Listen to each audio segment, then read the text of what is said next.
today has not gone how it was supposed to. I was supposed to start out with a TXV replacement, got the wrong valve. So, boss man wanted me to come out to a job and look at what our installers did. Now, I normally don't get a chance to show you guys top to bottom what our boys do. Normally, it's just a new install we've done in some closet with some old ductwork and everything. But today, I really feel like they did a really good job here. So let me quit yabbering and just show y'all what's going on.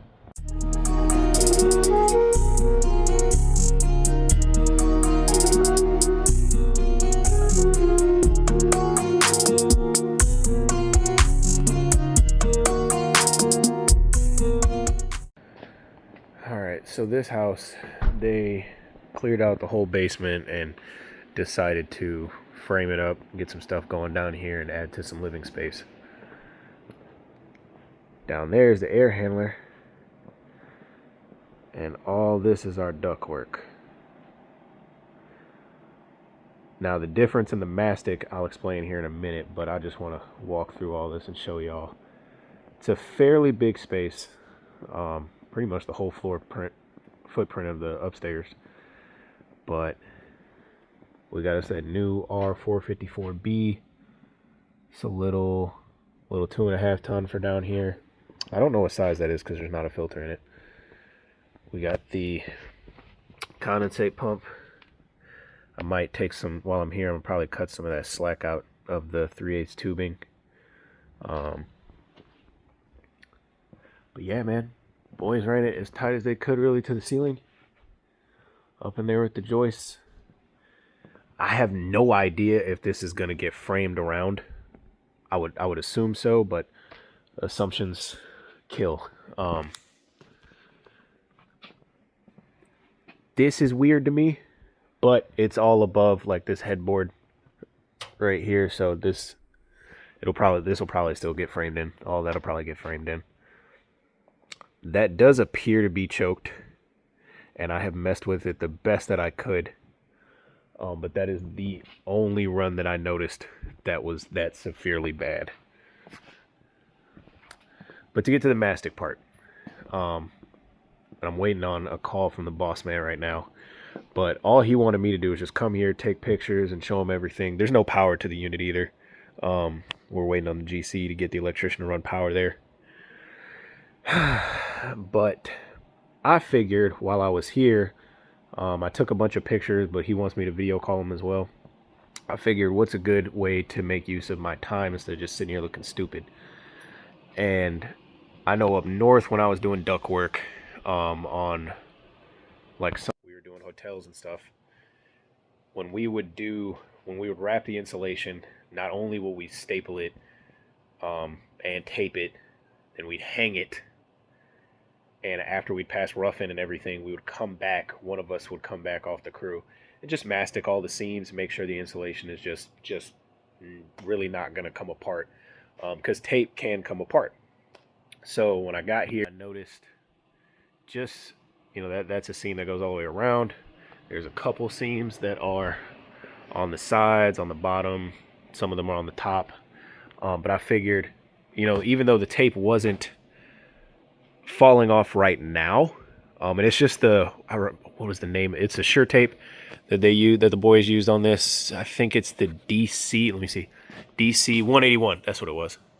The DC 181 tape around the bubble wrap here. So I just took a bucket of mastic, even though it was white, and the boys only had gray. And I just went around every seam that I could. Some of the hardest spots were like, as you can see, like right here, I got a little bit of mastic on the piping for the plumbing. But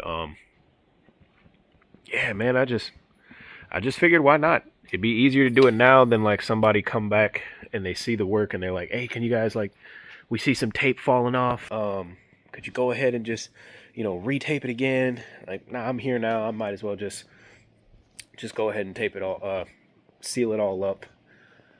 I'd be very shocked if somebody complained about the coloring, because at least the insulation is sealed tight. And if I got to come back here, for that, I'll just come back with a can of like gray spray paint or something. But let's go look at the condenser. Got us that beautiful gray temp star. And I'm very, very proud of the way the boys dug this out. And got that thing level. I mean, let me see if I can hold the camera level. My camera's saying that's level. And it does appear to be level.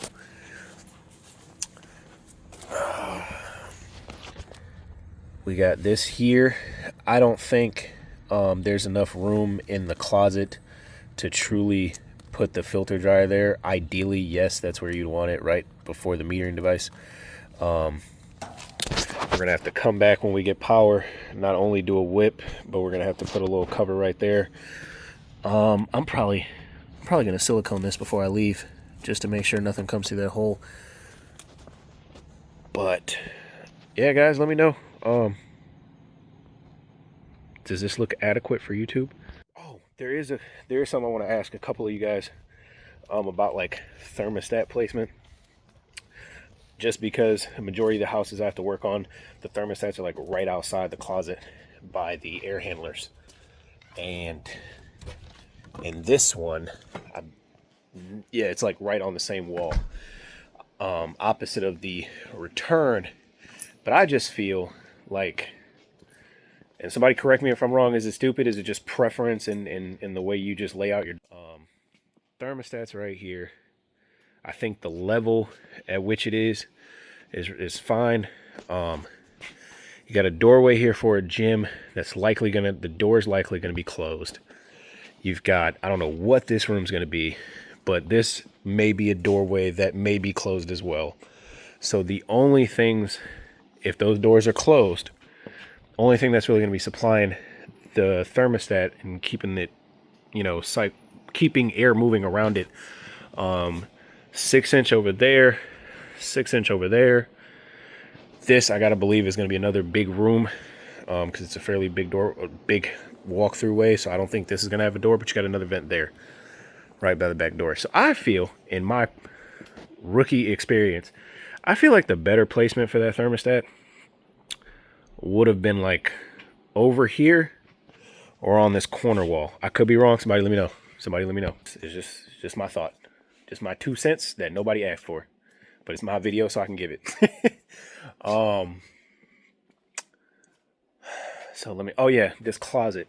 I really wish, like, and I don't know if it was that specific in the floor plans. Like, what could we not have gotten an extra like 3 inches, like even just to like the tip of my boot, just like right here to here, move that out a little bit. I feel like that would have been way better, not only for just like static pressure purposes, but in case somebody needs to get this out, it's gonna be a pain, because I can already imagine like the door trim that's gonna be right here. I mean, look at how we had to pinch the line set just to get it up over there. Liquid line all right here. Man, it's crazy. But we got to work with what we got, and the boys, in my opinion, did a really good job working with what they got. I could sit here and nitpick all day, but anybody could. I mean, somebody will probably put in the comments that, oh, you guys should have put ductboard in there and sealed that up. I mean, yeah, okay, cool, fine. It's not terrible. But I mean, I don't really know what else to so I think what I'm gonna do now is just go ahead, trim up that 3/8 tubing right there at the like right at the condensate pump, take some of that slack out so it's not doing a whole bunch of this trying to pump itself out.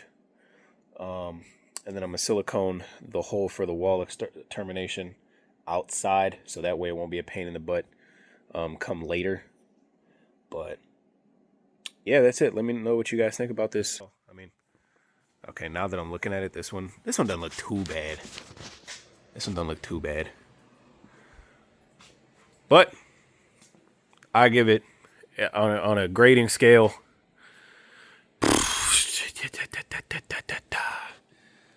B plus. I give it a B plus. I'm not mad at it. I give it a B plus. The boys had all the room that they could to work with. To my understanding of what my boss drew out on a piece of paper with a ruler and a Sharpie, he mapped it out and they did it exactly how he asked. So I got no complaints. I probably somebody would be like, "Oh, y'all could have just did hard pipe all the way there and then flexed it, and that would have been way better." But I mean, I feel like they ran. I mean, aside from like the small little choke points, they got everything tight. I mean, even that's tight. That's good. That's good. I don't care what y'all say. So got, I think, one more service call after this. I'm gonna get this all dolled up and still wait for him to call me so I can show him everything that's right here and see if he's got any ideas or any complaints himself. But other than that, I'll see you guys when I get to the next call.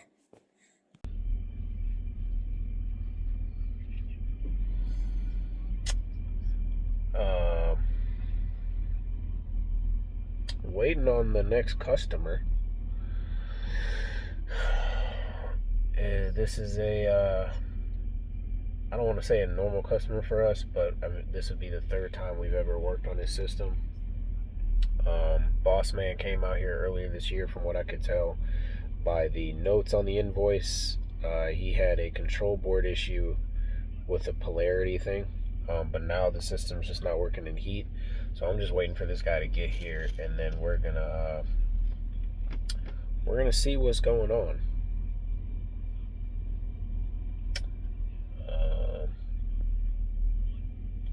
Yeah, he's got about another 15 minutes before I call my office and see what's up. And then I'll open the door and you can get to the thermostat and whatnot. Anyway, what it was doing was it just wasn't firing up. Okay. Does that make sense? So like you turn on the heat and it calls for heat, but Yeah. you don't hear it doesn't turn on. Didn't hear anything? Right. It didn't light a fire. Okay. If that makes sense. Yeah, That's it what does. It does. That Okay, makes cool. sense. That's fine. Fantastic. If you, just when you go inside, just turn the thermostat to heat, crank it up to about 80. I got you. And I'm gonna go down there and see what's I going got you. No problem, buddy. on. He said, "Come around here." Depending on how this crawl looks, I might go ahead and throw my hoodie on, which I should probably do that anyway. Oh man, this is not gonna look like a good one at all. Oh yeah. All right, be right back. All right, y'all. Let's see what we're dealing with here. Also, nobody could put a thing over here for me to just come straight through the unit to. Oh, and the camera dirty. Hold on, y'all. My bad. Oh, snap. But we're dealing with a train unit here. And from what I can hear, I think the inducer just isn't running.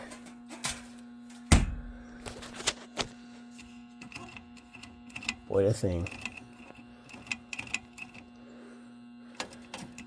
It's getting power. I don't know who left that like that.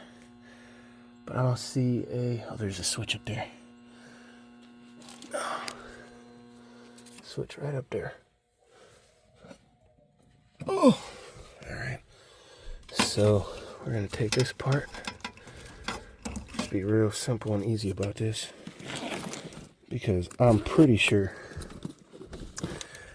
train ain't even gonna have this if I call them for it.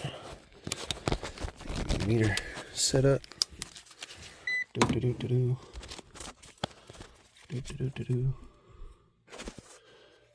And I don't know if my probes are gonna stay in here while I do this. Probably not. Maybe, baby. All right, got it up in there. And turn it on.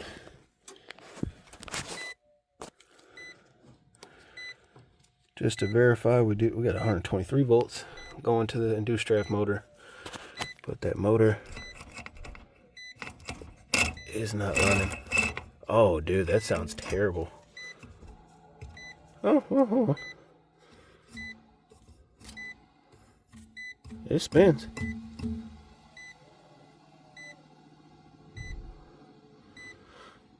Let me turn this off one more time. I don't know if something was just keeping it keeping it a little bit binded up. I'm gonna uncut that little zip tie piece, whatever that is. Boom.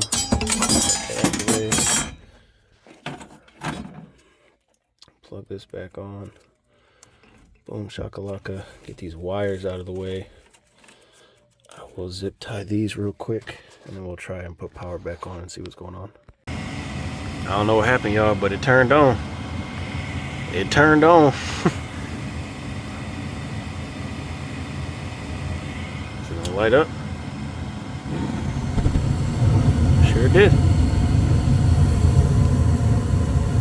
I'll see them burners. I'm gonna let this run for a couple seconds, probably about another minute, and then I'm gonna cut it off at the switch again and let it see if it turns on. Because I did kind of like spin it with my hand right before I cut the power on, and I don't know if that might have helped jump start it, but we'll get my amp meter on there and see what kind of amps we're pulling on this motor. Whew. 2.5, oh shoot, 2.5, and I see 1.6 LRA on it. Oh, I see a 1.45 FLA and a 1.6 LRA. So why is the resistance so high? Is it because it's really going out?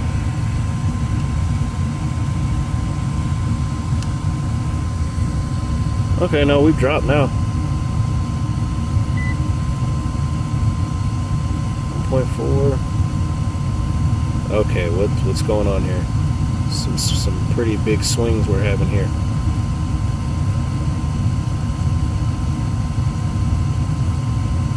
Is it gonna end up just stopping? We're gonna catch this in real time? No, one. Oh yeah, this motor's going. That's a crazy amp spike.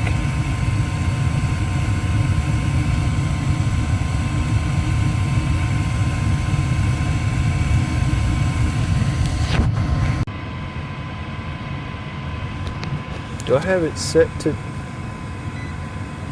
Oh, was I stupid? Did I have it on Hertz?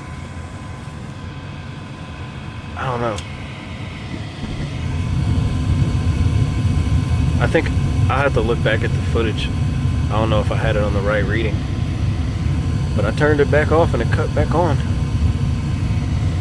Man, I don't know. If this thing's within the manufacturer warranty, I might just say, let's just go ahead and replace it just to be sure, because when I got here, it wasn't doing anything. And I've never seen wires hang up an induced draft motor. But it could have been. I'm looking at something. Hold on, I know y'all see my ugly face. I'm about to show y'all something real quick. Hold on. Oh, let's see if I can show you guys. Look at these wires. I think they were like rubbing, I think they were like touching on the motor housing while it was getting hot and overheating and everything. I mean, you can see the copper down to that wire, and that's the gas now. I think that's all the issue was.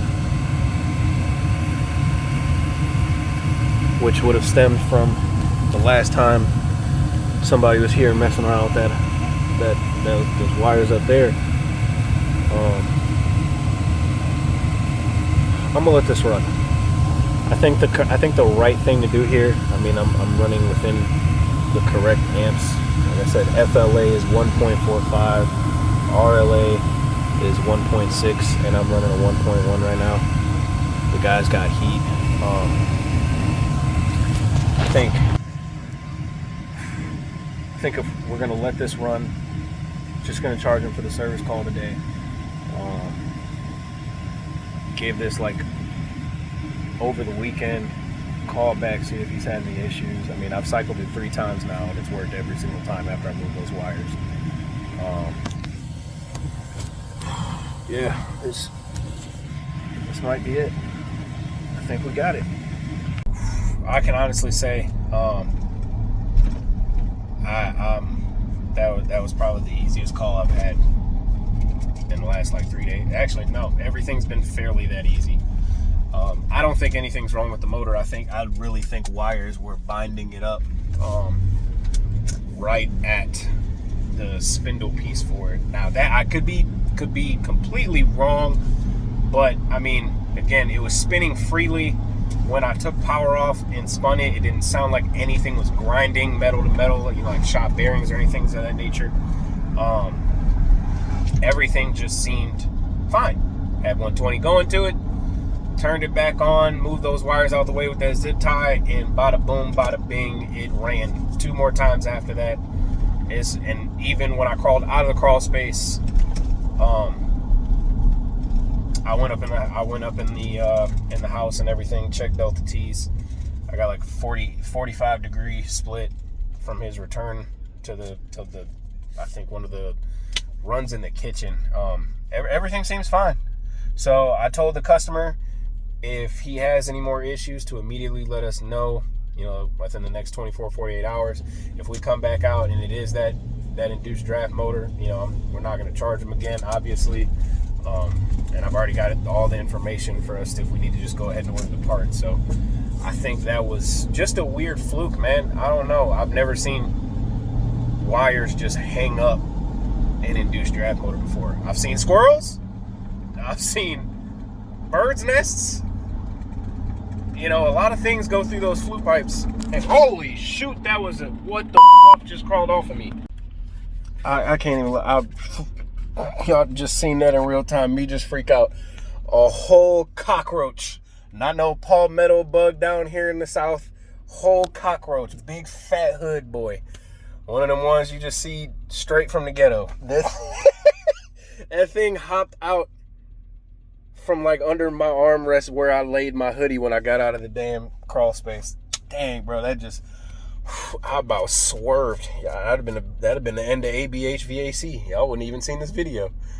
Let me get my seatbelt back on. I shook out my hoodie. Hopefully nothing else tries to kill me while I'm 7 minutes from my house. God, I don't even remember what I was talking about. My heart rate jumped. That's the second time today I'd have been scared. Crapless, like just jump scared.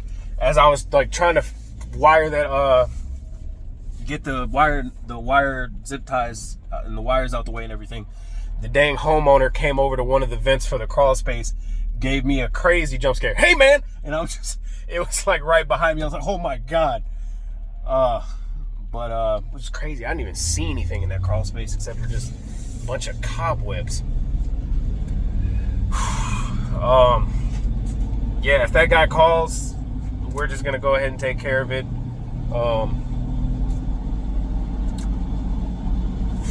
And that's I've had really easy calls like all week. Nothing really ridiculous, like crazy.